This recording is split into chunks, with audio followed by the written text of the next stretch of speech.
রাজ্য সরকারের হস্ততাঁত ও রেশম শিল্প দপ্তরের উদ্যোগে মেরা রেশম মেরা অভিযানের দ্বিতীয় পর্বের কর্মসূচির আজ উদ্বোধন করেন জনজাতি কল্যাণ মন্ত্রী বিকাশ দেববর্মা।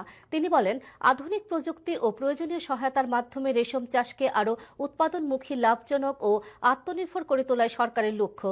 তিনি আরও বলেন, রেশম শিল্প শুধু আমাদের সমৃদ্ধ ঐতিহ্যের পরিচয় নয়, এটি হাজারো পরিবারের জীবিকা এবং গ্রামীণ অর্থনীতির অন্যতম শক্তিশালী ভিত্তি। সরকারি উদ্যোগ এবং রেশম চাষিদের আন্তরিক প্রচেষ্টার সমন্বয়ে ত্রিপুরার রেশম শিল্প আগামী দিনে আরও সমৃদ্ধ হওয়ার পাশাপাশি নতুন কর্মসংস্থানের সুযোগ সৃষ্টি করবে বলে তিনি আশা প্রকাশ করেন। পূর্বাশা প্রাঙ্গণে আয়োজিত অনুষ্ঠানে রাজ্যের বিভিন্ন প্রান্ত থেকে আগত রেশম চাষিদের হাতে সৌরচালিত আলো, টুল কিট এবং সেরিকালচারের বিভিন্ন প্রয়োজনীয় উপকরণ প্রদান করা হয়। পশ্চিম ত্রিপুরা জেলার ভারপ্রাপ্ত জেলা সভাধিপতি বিশ্বজিৎ শীল সহ অন্যান্যরা উপস্থিত ছিলেন।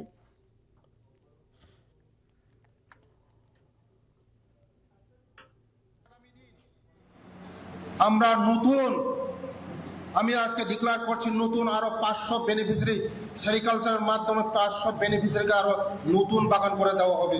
রেশমের মাধ্যমে স্বাবলম্বন হওয়া যায়, বেশি লাগে না জায়গা, 5 ঘন্টা 10 ঘন্টা জায়গা থাকলে স্বাবলম্বন হওয়া যায়। এই ডিপার্টমেন্টকে আগামী দিন আমরা শ্রেষ্ঠ ডিপার্টমেন্ট করব এবং এই ডিপার্টমেন্টের মাধ্যমে আমরা বিকশিত ত্রিপুরা করব।